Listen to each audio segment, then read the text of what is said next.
And here we are, live once again. Hey, here we are once again, the Ron and John Show. Brought to you by Veterans Lending Group. How you doing, brother? Good, man. You know that we're known coast to coast like butter and toast, that we can make ISIS surrender or die, or we can even make the nerdiest guy look kind of fly. We can drink like we've been singing all night long, or we can sing like we've been drinking all night long. So, hey, to our audience, thanks for being here, because if you're looking for a good time, you didn't have to delay, because tune into me and this Ranger, because we lead the way. Boom. All the way, baby. All the way. Boom. What's going on, brother? You know, just I'm enjoying the heck out of this sunshine, brother. I mean, it's been fantastic. You know, all through last week and the weekend, got to sing a little karaoke, you know. Got to clear the pipes up to prepare for what's going on this weekend over at the hey, you know compound. What karaoke is all about. Karaoke is a bunch of people that shouldn't be drinking, listening to a bunch of people that shouldn't be singing. But it's all good. It's all fun.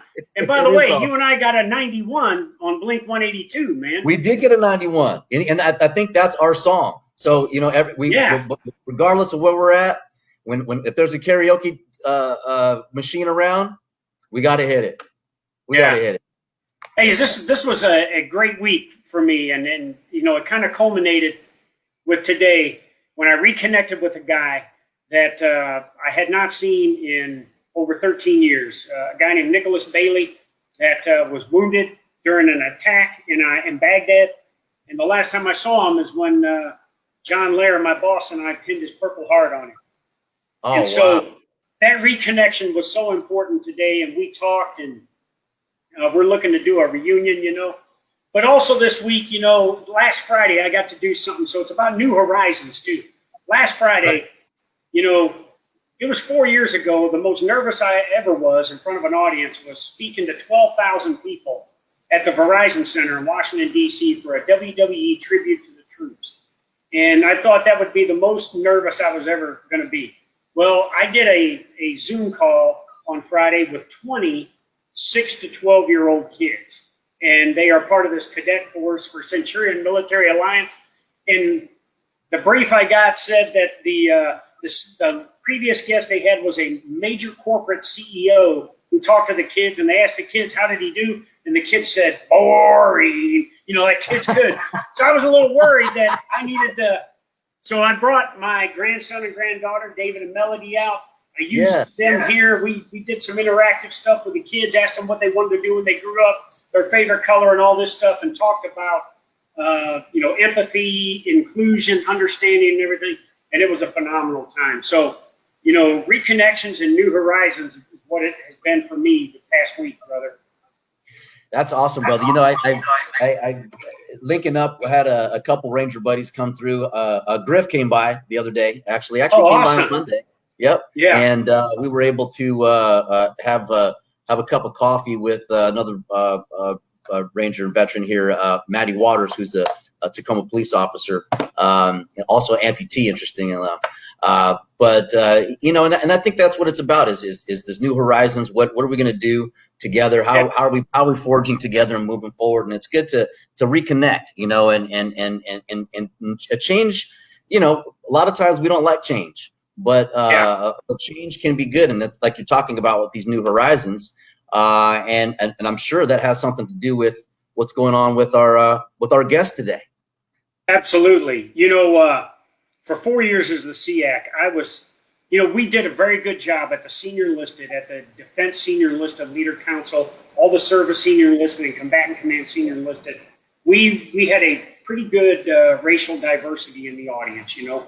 I mean, out of the Joint Chiefs of Staff Senior Enlisted Advisor, the Sergeant Major of the Marine Corps was African-American. So was Kay Wright, who's been on the show, African-American. Yeah. And across the combatant commands, we were, you know, pretty good diversity.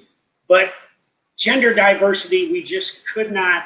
I mean, I was looking at talent out there, and it just never happened in 4 years. And it's never happened that we've had a female serve as a senior enlisted leader for one of our services in the history of the United States military. Well, that's going to change here in the next month or two as our guest takes over as the 19th Chief Master Sergeant of the Air Force.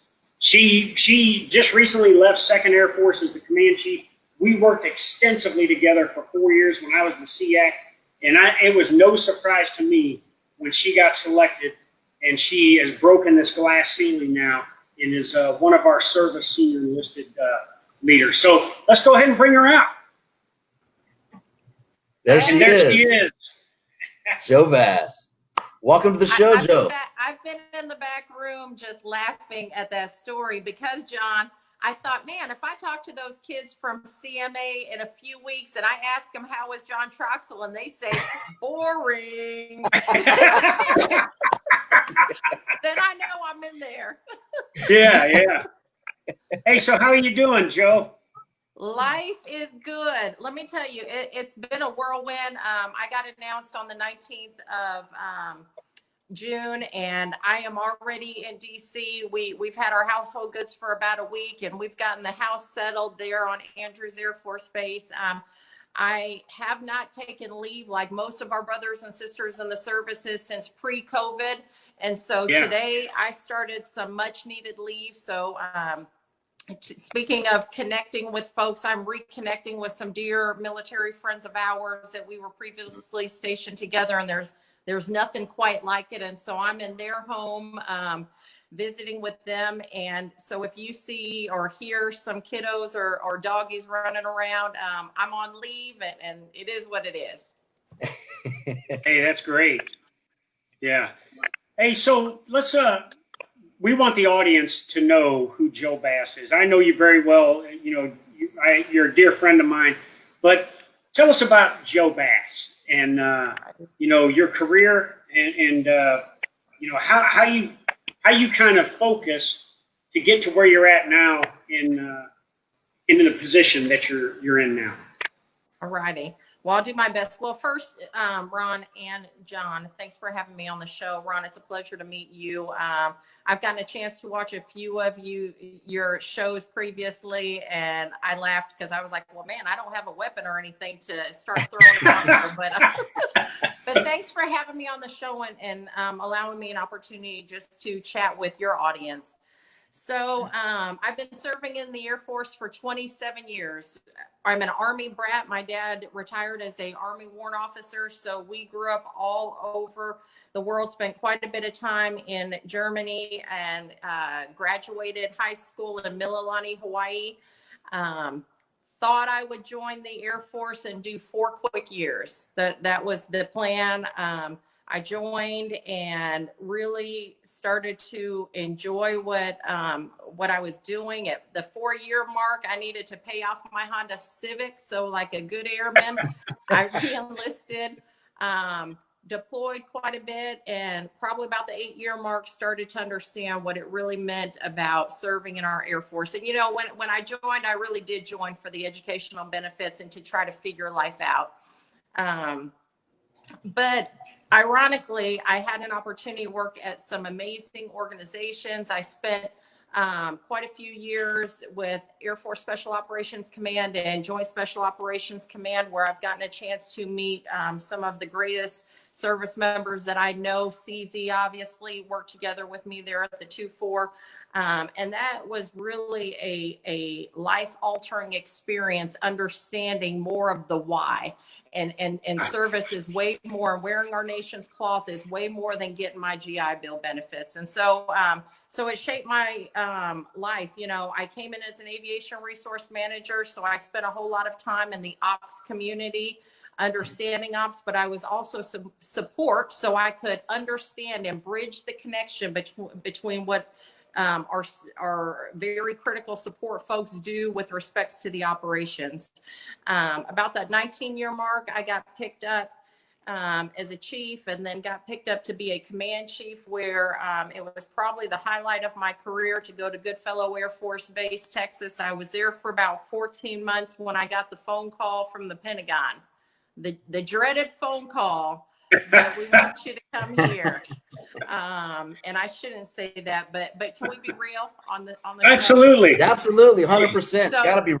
you know, the dreaded phone call, you know, and I remember telling my husband, who was stationed at Fort Hood at the time, you know, like, I mean, why is the Air Force calling me? Why did they want me to be the chief of PME? I think they got it wrong. They have the wrong bass. I mean, maybe they heard me talking crap about PME. I didn't know. So in any case, went there for 2 years to be the chief of PME. And what's interesting is a job that I almost didn't go to because I almost hit the retirement button. That's how much I did not want to go to the Pentagon. Ended up being one of the best, most rewarding jobs I've ever had. Just learning about, you know, what happens in that 5-sided building and how to make enterprise level change, and really getting a thorough understanding of how much our senior leaders care about our service members and families were some valuable lessons. And then from there, I got picked up to go to the 2nd Air Force, where that was a highlight of my career as well, where I could go to Keesler Air Force Base, where I started my technical training and got to help influence growing Air Force leaders. And that's a passion of mine, and being able to build airmen from the very foundation of basic training through technical training. And now I'm here. So that was like about a month ago that we talked when you were down at 2nd Air Force. That was a month ago. And I failed to mention, so the rest of the most important piece of Joe Bass is that I'm married to a phenomenal retired Army husband. He retired after 27 years in the Army, and we have 2 kiddos. So life in the Bass house is busy, but they're the reason why I serve. That is awesome. That is awesome.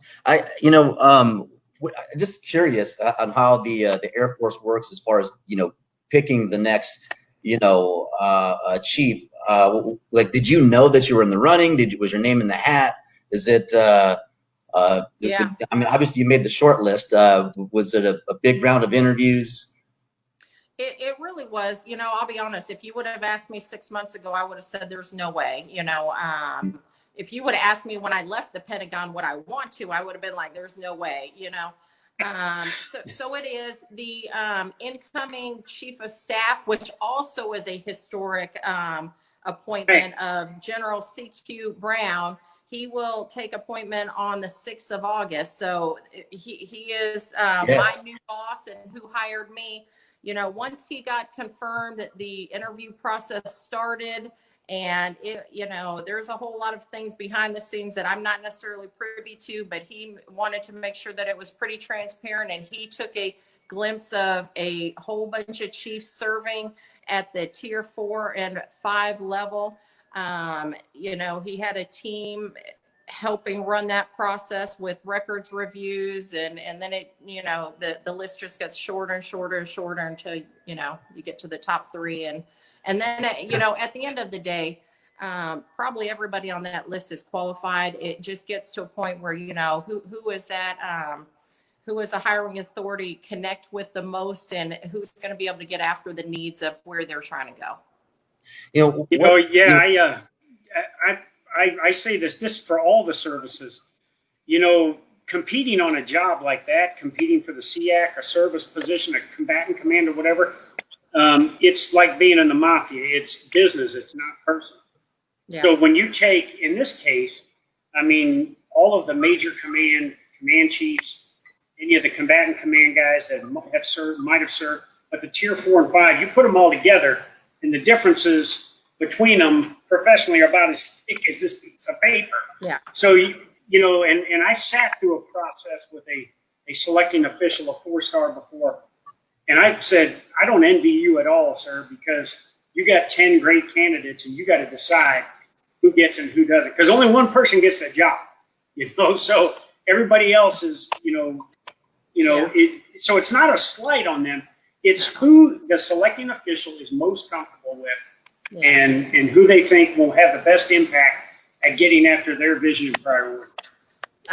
You know, and I will tell you, I mean, it's a very in-depth interview process where my husband got interviewed. So when he found out he was getting interviewed, you know, he's like, "Hey, babe, I'm so sorry in advance." You know, I was like, tone the Army down, you know, be you, but don't come off, you know, 82nd Airborne style. And, you know, but anyway, it was great. He did great. Yeah. Yeah. Well, you know, rising to the, you know, the ranks and through the ranks as you have and all the different positions, you know, you and I came in roughly the same era. I came in September 94. I think you were a year prior. But, you know, so, and a lot has changed over the years from when we were in to what, you know, the face of the military looks like now. But how have you as a female been able to work to gain the respect as a leader to rise to, you know, your past positions and where you are now? Yeah. I will tell you that I think, you know, not just as a female, is any service member, credibility and competency go a long way, you know, so, and self-drive and desire to be your very best. So I can't be anybody else, you know, I've got to be me, but I've got to have some drive, and I can't wait for a supervisor to come light the fire under me. And so I've always had a huge work ethic. I attribute that to my mom, you know, who was born in Korea. And so she's just probably the hardest working person that I ever know, even still to this day. You know, I always tell her, Mom, quit working, we'll take care of you. And she wants to work. So I have always had an innate drive and work ethic. But beyond that, you've got to gain competency and credibility really quick. And it, you know, once you have those two things, you know, your confidence will grow and your leaders see you, and opportunities present themselves once your leaders see that in you. And so, you know, for me, that's what it was. I never had to look for a job. Jobs found me. Right. That's awesome. We have a question from, you know who it is, John? This is our 𝘬𝘬𝘬𝘭𝘺 here, Joe. This is Ed Sullivan. He's that guy, like, this is the Cheers bar, and, you know, everybody knows his name, and he has a seat. So Ed Sullivan has been on every one of our shows, even the live shows we've done, and so we call him 𝘬𝘬𝘬𝘬𝘬. Right? All right. So he says, I have a question for Chief Master Sergeant Bass. First off, congrats on becoming the 19th Chief Master Sergeant of the Air Force. Given the historic nature of your achievement, is there any particular group of people you hope to inspire, and what do you hope to inspire in them? Awesome. Hey, great question, Ed, and thanks so much for the congratulations. You know, I don't want to just single myself out to any particular group as far as inspiring anybody. I think that if there are folks out there who in their to themselves would think, man, that could never happen to me, I want to inspire those folks, because I was that person. Let me tell you, so since we're being honest, and I'm hoping your audience can kind of keep a, you know, close hold information within this show. Let me tell you, so being an Army brat, I wasn't the best Army dependent. You know, my dad used to tell me, hey, don't show up on that blotter report, which I did. So, big time. You know, you know, it was embarrassing to him as an Army officer, but, you know, I was a dependent kid getting in trouble and got in quite a bit of trouble, even my senior year in Hawaii. And I feel like I should, if Joe Bass can make it to this pinnacle position, then every single one of you guys out there can do it. So I hope that I inspire other people. Certainly, you know, it's not lost on me that I am inspiring women across the globe, you know, for things like this. And I've gotten, you know, hundreds of messages from fathers and other males who've said, hey, you've inspired my daughters or my sister or whoever. And so that's amazing. But I hope that I inspire anybody who thinks that they can't do something, because you absolutely, if I can, you can. Yeah. Well, Joe, I'm going to ask you, you know, it may be a difficult question, but it's a question that has to be asked. You know, for 4 years when I was at SEAC, you know, we had, you know, the 𝘵𝘂𝘮 Fencing Senior Enlisted Leader Council that you're about to be a member of, the top 20 senior enlisted across the whole league. We had, you know, racial diversity was pretty good in there, but gender diversity, we suck. You know, I mean, you've been to some of those 𝘵𝘂𝘮 conferences, and it's like 20 guys sitting around, talking about stuff. Why do you think it, and as we look across the services at the bench of females that could compete at co-coms of the service, the bench was kind of like, why do you think that is? That we don't see a lot of females rising above that 3-star level that are able to compete. And now here you are, you've kind of broken the glass now and paved the way. Why do you think that is? Yeah. I haven't done a run study or anything on this. I will offer 2 things that I think are contributing factors to that. One of them, I think, is that leaders tend to sponsor people that look like themselves. It feels natural, it feels comfortable. And so you tend to kind of just grab that person who sometimes looks like you. And I will tell you, while I've had mentors in my life and people who've mentored me, I don't know that I feel like I've ever had a sponsor, and that's okay. You don't necessarily need one, but I've had several mentors that have just personally been people that have spoken to me and what I needed at that time. And I bet they don't even know that they were my mentors, but I never really had a person that was guiding me to X, Y, or Z. So perhaps that's one of the things. The second thing I might offer is I think sometimes as women, we pull ourselves out of the race and for different reasons. Sometimes that's because we, have that pull between our families. If we have children or spouse or what have you, I think we pull ourselves out or it just really gets tough. If you are raising a family, and that's a joint commitment, with both parents, but if you're raising a family, let me tell you, I will speak for myself. Mom guilt is real. As I grew up in the ranks as I had certain jobs, I felt like I was trying to be 110% airman and leader and 110% spouse and 110% mom. And somewhere it just doesn't balance out and it just gets tough. And so I think that all of that is a pull. Matter of fact, I'll tell you real quick, I was on a panel years ago in Germany where it was a joint panel and there were a few of us women on there sharing how do we balance life. And I really gave them a little bit of insight on how I balance it. And it's a hot mess, but it is what it is. And about a week and a half later, I had a friend of mine call me up and say, hey, I had an NCO watching that and she heard you talk. And she had her separation paperwork in, because she just couldn't balance being an airman and a leader, a supervisor, NCO, and a mom anymore. But when she saw you talking, you could do it. She pulled her separation paperwork and said, if Chief Bass can do it, so can I. So sometimes we have to share that we have the same struggles as leaders. Here's how we overcome. Right. That's awesome to hear. Now, I'm gonna switch things up a little bit, and because we keep it 100% real on the show. But right. I'd like to touch on it's more of a topic of that's gone across all across the military, really.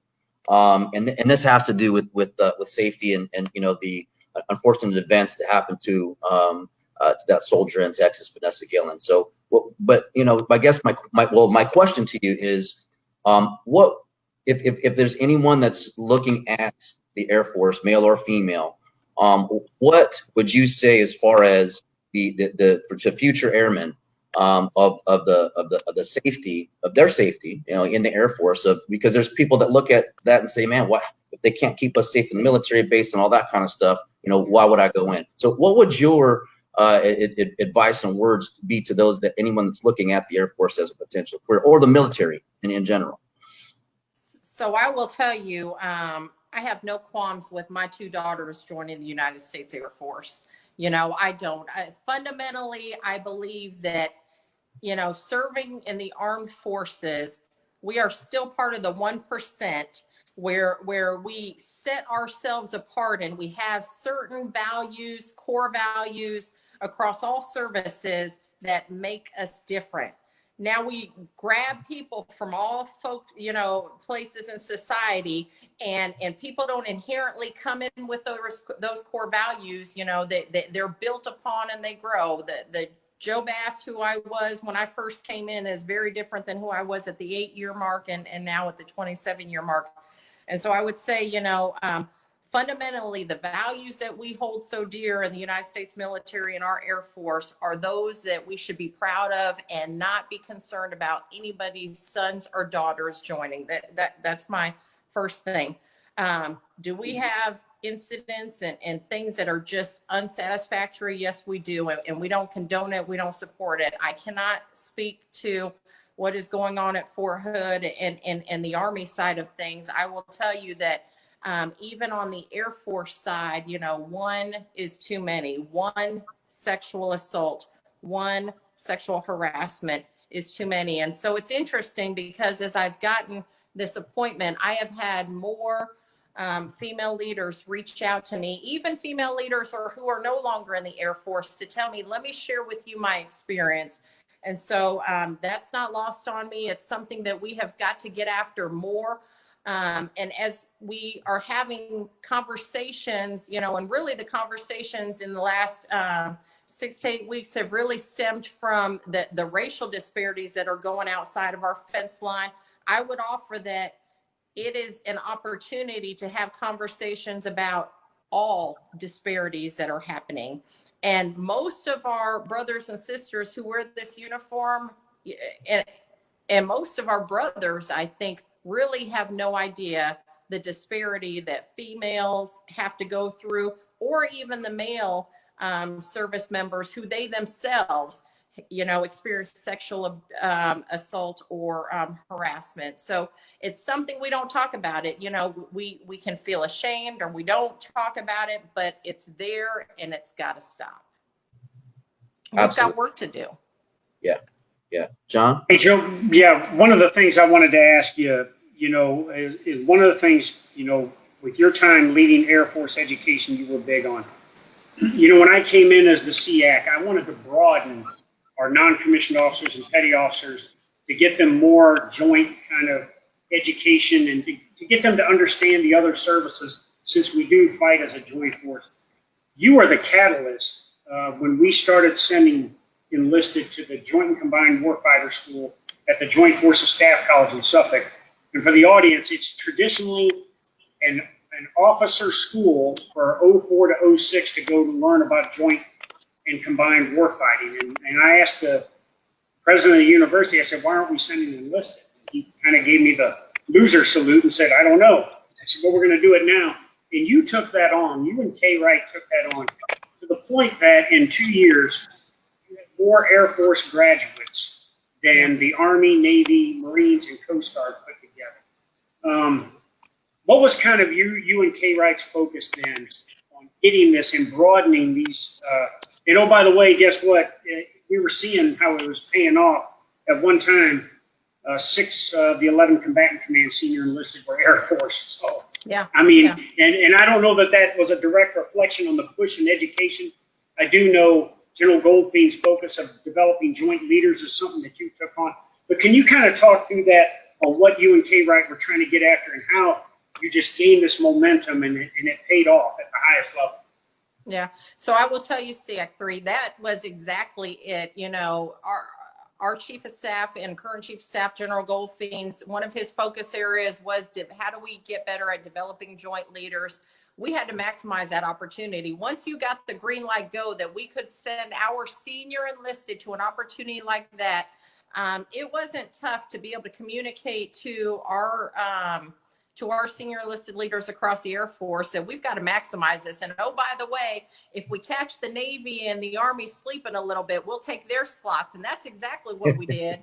So, guilty, yeah. The Army just, you stole all the Army slots, because they were sleeping. they were sleeping. And so that doesn't happen often. And so it was a great opportunity where we could grab, a bunch of our highly competitive senior enlisted leaders and get them some critical joint training. Our officers do it well, and we need to get better at that on the enlisted side. It's still a little bit too hodgepodge for me. So I'll tell you, we're going to work on that, you know, in the next few years with SEAC 4 and get after some of that joint development. But we are better when we understand each other's services, what we bring to the fight, and how we synergize together. And in the fight that we've got to, you know, come in, you know, in the future, it's not going to be a fair fight, and we need to have the most competitive service members that we can. And so the joint training and the joint education, and our folks want it. Every time I'm out in the field, they're constantly asking us, hey, when can we get some more joint development, some more joint training? We fight together. We need to educate together and train together. Yeah, absolutely. Yeah, one of the slots. Yeah, took our slots. Let's see, we got some Drew Kerr here. It says, Chief. That's our, hey Ron, that's our buddy from Fairchild Airman Leader course, or Airman Leader School. Yeah, okay. Yeah, Fairchild ALS. Yeah. There we go. Chief, what has been your approach to inspiring airmen with differing levels of commitment to service? Man, that's a good question. You know, I had to answer that on stage, so it's your turn now. You got asked that? What'd you say? Yeah. Lips are sealed. So you know, here's what I would offer. I think that today's airmen or service members, soldiers, sailors, Marines, they want to see some real leaders out there, and they want to see transparency. And I think that when they can see a transparent leader and they can see themselves in leaders, it's inspiring, right? And I think we have to also at times be okay with our service members have different levels of commitment. And oh, by the way, so did we. You know, if you asked me at year 3, where was my commitment level? Again, I was very self-focused. You know, what can I get out of my time in the Air Force? And oh yeah, I got to pay off my Honda Civic, so I'll re-enlist. It was not for the greater good of the United States Air Force, but through time and through the camaraderie and through great leaders, and really starting now to understand what it meant to be an Air Force family, that's when that commitment level starts to grow, and that's okay. So what I tell leaders is we shouldn't shame our airmen if they're only going to do 4 or 6 years. Who cares? You know, let them do an enlistment. What we should be able to ask our airmen if they're doing 4 or 6 years is, while you're serving, we need you to come in and kill it. We don't have a JV. If the Air Force is the smallest we've ever been today, which it is, you know, if we're the smallest Air Force we've ever been, we don't have a JV team anymore. We need you on the varsity team for the 4 or 6 years you're in. If you stay in longer, that's great. But I just need airmen committed during their time of enlistment. And if you want to go back, you know, to hometown USA, I'm okay with that, because I hope that we've provided you some good skill sets and some, you know, work ethic that you're going to be a great productive citizen when you go back into the force. That's what I hope. And so I'm good with, you know, airmen coming in and having different commitment levels. I think that strong leadership helps build commitment levels. And if they're looking at the SEAC or the Chief Master of the Air Force or the, you know, whoever, a commander, to build that commitment, is probably the wrong place. It starts at the lowest level of leadership. Yeah, let's see. We've got. Well, the first one was, you know, my old karaoke buddy, Sergeant Jason J. Schmidt from the old guard. It said, "You have the greatest voice for all branches." So I know, you know. I know you got 4 years coming up as the SimSAF, but we'll see what happens after that, you know? That's awesome. Yeah, but this young Army sergeant here thinks you would probably be a good SEAC. Hey, that you know that's probably the biggest compliment. And I'll tell you, you know, I'm married to an Army guy, but the fact that I had 2 Army guys asking me to be on their show, you know, you've arrived. Yeah. But you know, hey, but Joe, you know, I mean, service identity, you talked about service identity is important. You're proud to be an airman. I was proud to be a soldier. But when you and I worked together, I never paid attention to the uniform you were wearing. And I don't think you paid attention to the uniform I was wearing. We were just 2 leaders focused on getting after education. And I didn't even really pay attention to uniform until I saw those ugly ass Air Force PT uniforms that you guys wear. And then I said, okay, these guys and gals are in the Air Force. No, I'm just kidding. You know, the Navy's got the absolute ugliest PT uniform. God bless them. I love my shipmates. But, man, that yellow top, you know, I mean, come on. Yes. Maybe maybe we'll get better at that since I'm getting in the sea. I don't know. We'll see. Yeah. Switch it up for them. Switch it up for them. I had a question. So, I mean, you mentioned a lot or just about the commitment levels, right? That, you know, if someone's going to serve 4 or 6, and which is great to hear, because I don't think I've ever heard a leader say that. So with that, though, comes, well, what's next, right? Which is leads us to that transition piece. So, you know, being that it's the message is, you know, if you're going to serve 4, 6, or how long you're going to, then the second part of that conversation should maybe be, when you do serve that 4, 6, or 8, here's what we have to look that looks like for a transition period for you. Have you considered that when you were with Second Air Force? Is it something that you're looking at as far as a framework of how, because we're on education, is further than that education is how do we educate more airmen in something that's important, which is literally the rest of their lives. Yeah. So I think that it all comes with a solid leader development strategy. You know, what's funny is I just read the Army leader development strategy and the Navy one. And I think for the United States Air Force, we're going to have to tighten that up for us, where it is clear from an E1 or E2 how their development needs to go. And oh, by the way, that's changed today for all services compared to when we came in, right? You know, the airmen that we need for 2030, or the, you know, soldiers we need for 2030 look very different than when I came in. And so that will be one of the things that I'm focused on, which is, you know, what is our leader development strategy? And is that translated down to the lowest level?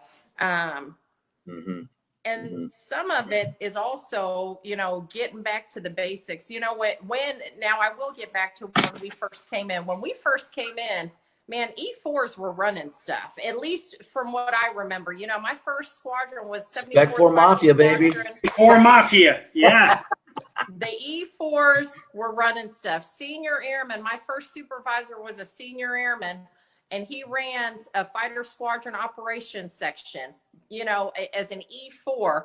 Today, you rarely have E4s doing that. Now, if we're the smallest we've ever been, then we probably need to get back to our E4s and E5s and E6s truly being empowered to handle their business, so that our senior leaders and our commanders can focus on the things that only they can focus on. That's what I would like to see us get after more. That's incredible. I remember when John and I were at Fairchild, and we had that opportunity to go into the the refueling simulator, and AC-135 simulator. Yeah. Yep, and I think it was a couple other ones. Yeah, the simulators of different aircraft we could bring in and everything, and you know, well, I think we were goes at our first stations. I think I got a no-go on one of them, but you know, we asked, well, what's the average rank or, you know, or age of someone that's behind here doing this? And it's like, oh, well, I just got out of high school, you know, 8 months ago.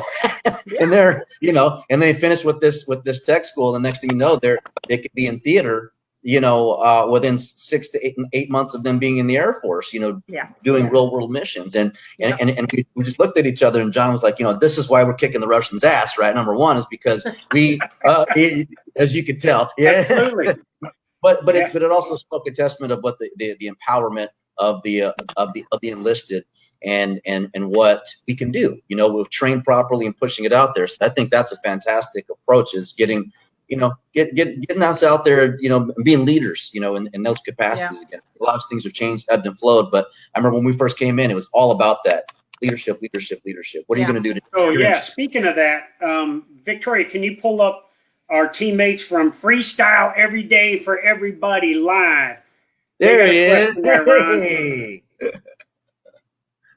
All right. So Freestyle Every Day for Everybody live asks, what is your main priority for NCOs?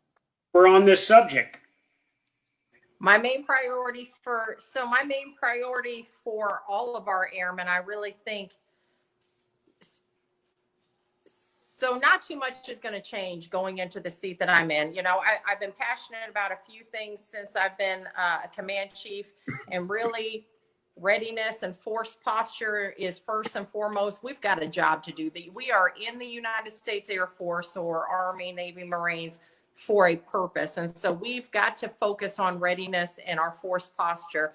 And I'll talk about that, or maybe we'll all talk about it. John, I know you talk about it all the time. You know, we've got people who want to kick our tail, and so we can't not talk about that, you know. So that is a focus for me for our NCO Corps.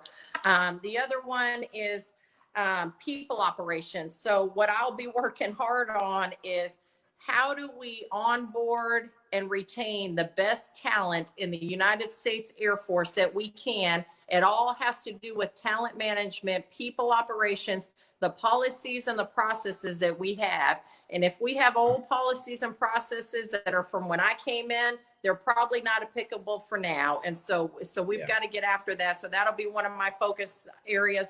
And then, you know, the other one, you know, is growing and building strong, resilient airmen and families. So our family members matter. You know, if we can take care of our families, and the airmen's going to stay in. You know, if the family's happy, the airman's going to be happy. And so we've got to grow that. And then, of course, culture is always, to me, a foundational competency. We've got to have a culture where it breeds trust, where we hold each other accountable at all levels. And I know that there's broken trust at times from our NCO Corps, you know, that they don't feel the senior leaders are held accountable. So we got to get after that. And mutual respect, you know, that if we respected each other, there wouldn't be the sapper issues that are going on and all of that stuff. So that's where I'm going to focus on. It's been my focus for a while. You know, hey, so Ron, you brought up the KC-135. You want to know what we graded? Victoria, can you bring up our good buddy Jason Hodges? Joe, I know you know him very well, the chief master sergeant out there. Jason gives us an A+ on our simulator. So 100. All right. Thanks for making us look good in front of SimSAF 19. All right. We're going to take that. Go ahead, Ron. Yeah, you know, speaking of that is when we were at Fairchild, the really we bring that up a lot, because that's really the we're going to go ahead and say that was the birth of the Ron and John show, and what we've seen, what we're trying to achieve. And you know, when one of the things that when we got to that base and we're speaking, we realized that there was a suicide that had happened a few weeks prior, unfortunately. And you know, because of the topics that we talk about on stage, it was a very open conversation with the entire wing. And some of those things come up. It's like, you know, that from the airmen, the audiences, you know, what can we do to be on the lookout for this kind of stuff? What, you know, just so many questions, you know, that goes along with that. And which is something that's near and dear to all of our hearts. So I know that from reading some of the objectives that you have on the list, that was one of the topics. So if you could share with the audience out there, you know, what is it that you see that the Air Force is doing and plans to do to lead by example on this very tough and difficult topic? Yeah. So I will tell you, when people ask me what keeps me up at night, that keeps me up at night. The thought that we have service members that think there's no other way than to harm themselves. So that keeps me up at night, because there's so many other ways, but there's a sense of hopelessness and or a sense of not belonging. And so I will tell you that there's no program that any service or company or organization can do that is going to eradicate suicide, right? There are things that we can do to set the tone from the top, and I think that we have, But where it's applicable is, you know, again, I push everything back down to the smallest organizational level at every one of our organizations. You know, for us, it's a squadron, but where does culture happen? Where does belongingness happen? It's going to happen at the squadron level for us. And so each squadron has to have a culture of belonging. You know, if you run the numbers, and I can't remember what they are, so I don't want to throw out bad numbers, but if you run the numbers of suicides of service members deployed, it is, I think, in the single digits, you know, for the past. Do you know what they are, John? No, I don't know exactly because I've been removed from it, but I think you're right. They're in the single digits. They're in the single digits for the last 10 years or less. So why is that? You know, and what I would offer, you know, is when you're downrange, you know, there is a sense of purpose. There's a sense of belonging. And that is a powerful thing. There's connectedness. Then you come back home and yes, you have the challenges and maybe the problems that you feel like you've had, but you know, they were still there downrange, but you had that sense of togetherness of your brothers and sisters and so forth. The numbers when you are stationed overseas of suicides are, you know, minimal compared to, again, stateside. Why? When you're stationed over at Ramstein or, you know, Patrick Barracks or wherever, there is a sense of connectedness and belonging. And so, you know, it's important that at the headquarters Air Force level and the DOD level that we set the tone, but I think that tone's been set. We've got to get after the culture piece, and it's tough. Yeah, I do think that society and where we are and societal norms have to do with this. And, you know, we could talk for the next couple of hours on what social media and the connectedness that you have with the device more than the connectedness you have with people has to do with this. But I think we've got to get back to eyeball leadership. Supervisors have to be able to look at their people face to face, even to a generation that is uncomfortable with that. We've got to teach them that. So. Yeah, you know, I think you're all over it, that eyeball to eyeball leadership, because WTF Nation Radio will constantly get a hold of text messages from leaders to service members on all kinds of issues. And that stuff ends up on Twitter and other social media, you know, and that's not the way we do business. You know, leaders do face-to-face engagement. Yeah, is texting a tool, but it's not the way to counsel. It's not the way to give guidance and direction. Hey, I want to ask you another critical issue that I constantly try to focus on, and then your opinion on both. If one is senior enlisted leaders that practice self-marginalization, you know, a lot of times there's some enlisted leaders that will blame their commander or their boss that they don't have the ability to get out and do the things they want to do. But in reality, you know, the commander doesn't have anything to do with it. The person is just marginalizing themselves and their position. And the other one is professional jealousy. And, you know, where you're at now and how you came up through the ranks, I'm sure you had to deal with that somewhere along the line where somebody would say something like, oh, they just gave it to you because you're a female or something like that. You know, what are your thoughts on both of those issues? Yeah. You said you were going to throw me some softballs, John. And these are softballs. That was like a curveball.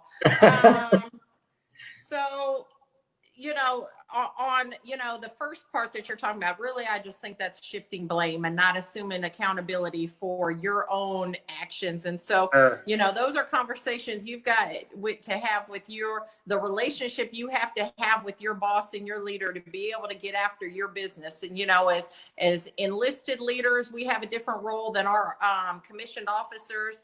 Absolutely.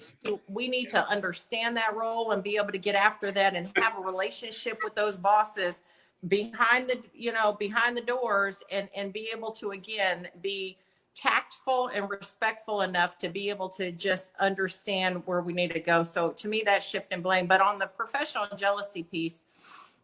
And just for the record, I call those folks professional jealots. You know, I coined a term there, and there we go. 𝘸𝘠𝘠𝘬𝘴𝘶. You see, our teammates at Freestyle Every Day for Everybody. They remember, already know. You know? Yeah, I'm sorry, didn't mean to interrupt you, Joe. No. So, I mean, it's an unfortunate thing. I'll tell you, we don't need 𝘸𝘠𝘠𝘬𝘴𝘶 because everybody really, there's so much work to be done that we just need to focus on the work that we all have to do. Yeah. And the work that is set out, the race that is set out for Joe Bass is a different race that's for John Troxell and for Ron. We all have a different race that we have to run. And when we can start to understand that, then we're going to be okay. You know, absolutely. And I think that's what people need to, I guess, you know, get after. What is their purpose and what's their intent, and quit focusing on somebody else's grass when you need to just water your grass. Is what I would offer people.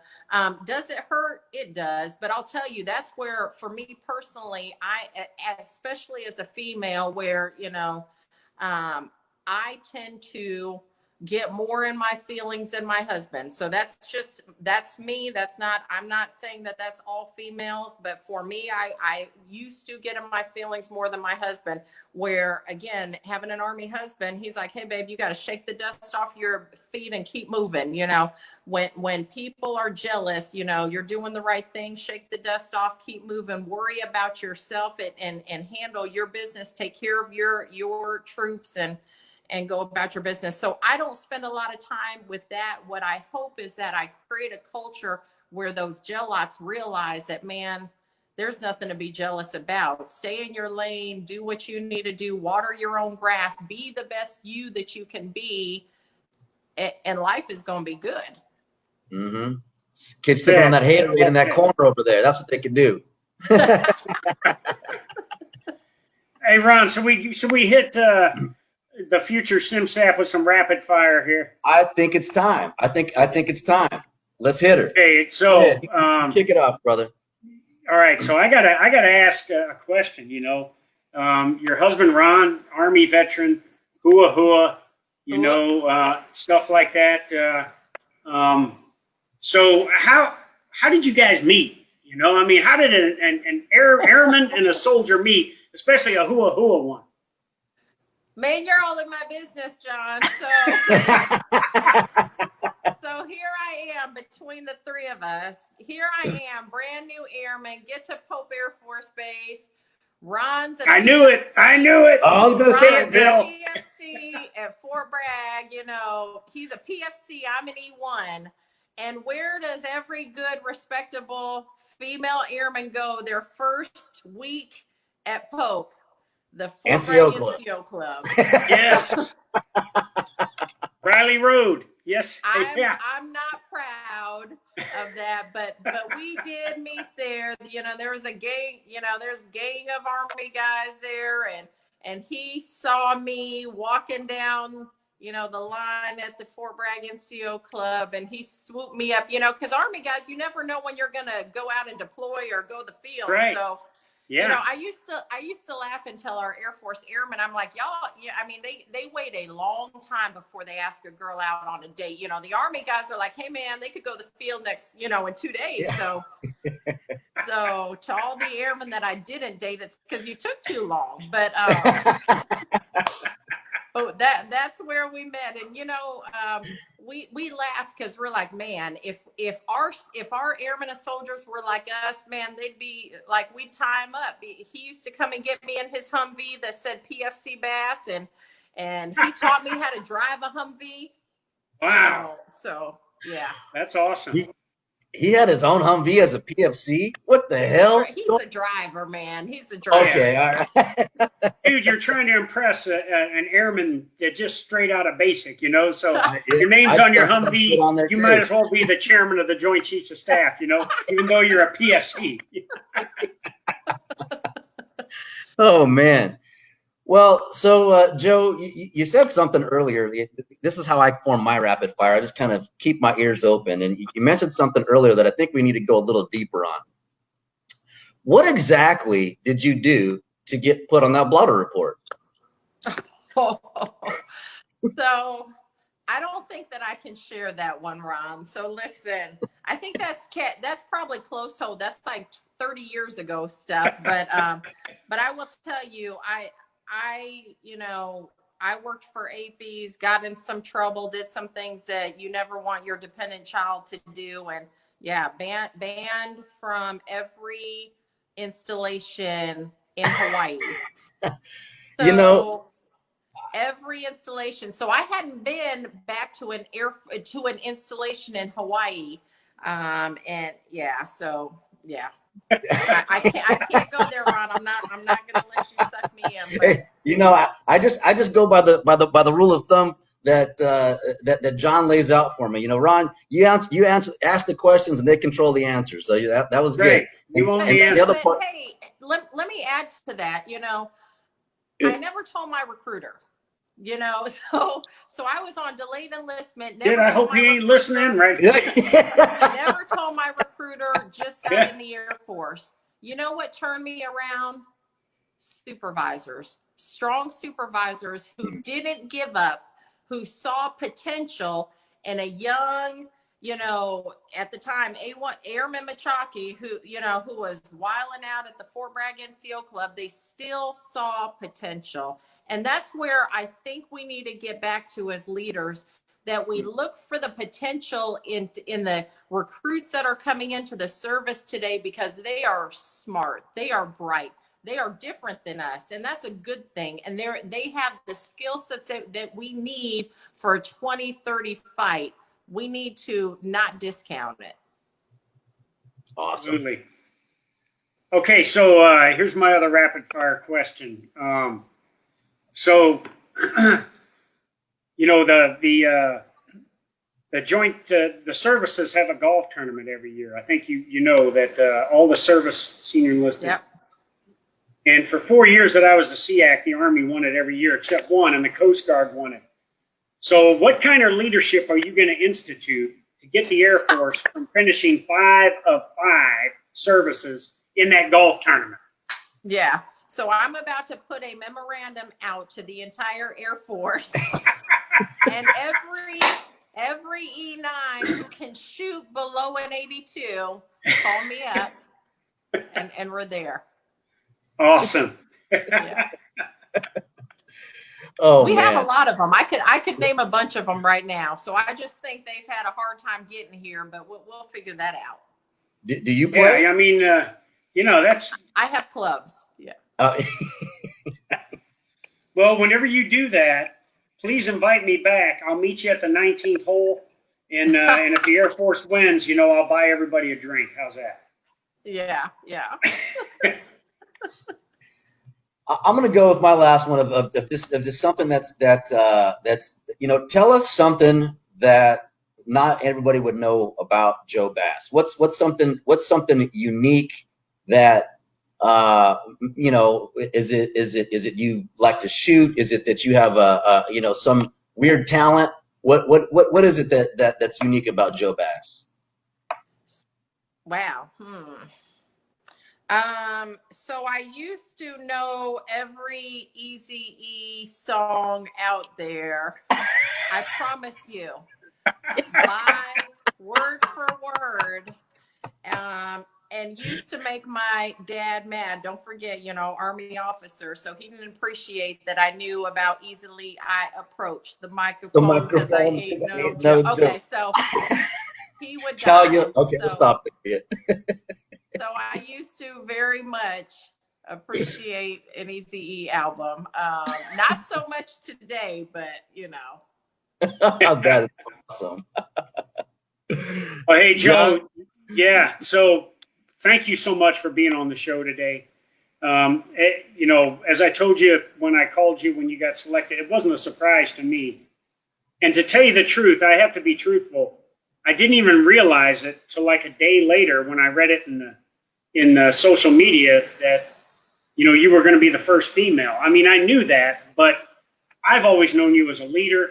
I've always known you as someone that takes no crap off anybody and ain't afraid to go into the SEAC's office and say, hey, look, this is the direction I think we ought to get going here with things. And so I just know that the Air Force, as good a hands as they've been in the last 4 years or 3 years with 𝘬𝘬𝘮 that you're not going to miss a beat. So good luck to you. And please come back and see us once you've been in the seat for a while. And, you know, and you get an opportunity maybe, you know, to relax for a second, you know, and come back and let us know how things are going. Absolutely. I appreciate it.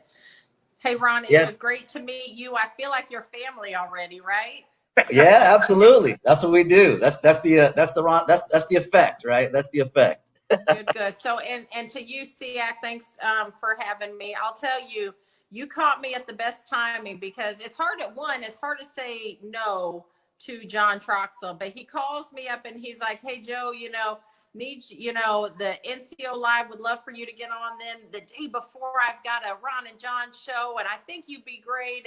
And then all of a sudden floods of, you know, dozens of emails came in trying to get me on, and I've unfortunately had to say no to all of them, because I really do want to respect that, one, I'm in transition and I'm not in the seat yet, and plus I'm doing a whole lot of preparation and reading and getting my mind ready and focused for that. So this is one of 2 engagements. I'm on an event tomorrow that John got me on, and I look forward, but being able to talk to NCOs, you know, and learn from them and pour into them, I think, you know, is a highlight for me. So I'm excited to do that, but I regretted all the other engagements until after August time frame. So it was fun to hang out with you guys a little bit and to spend some time with my Army brothers. Hey, and just so you know, Joe, Ron and I will be in Goodfellow Air Force Base, your old stomping ground, 17 to 21 August.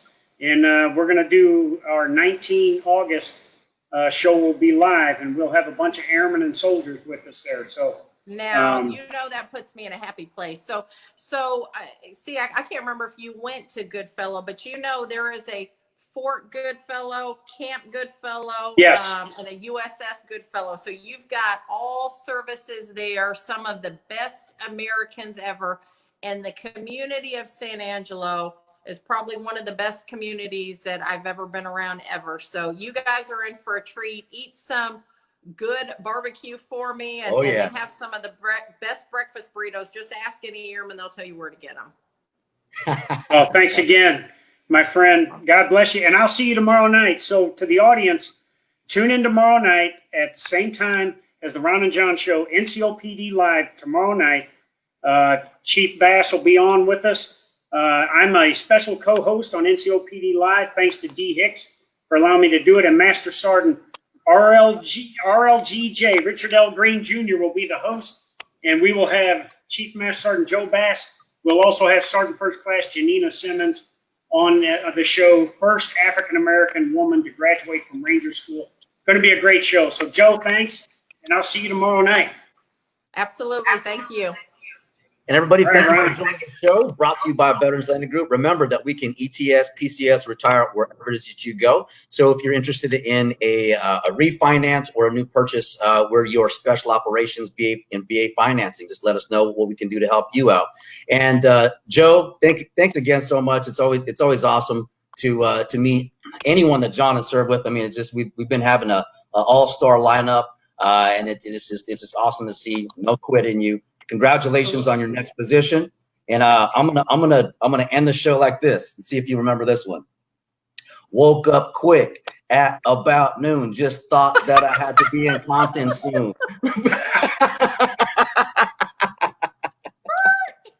And we'll stop right there. Thanks, everybody. We'll see you next week on the Ron and John Show.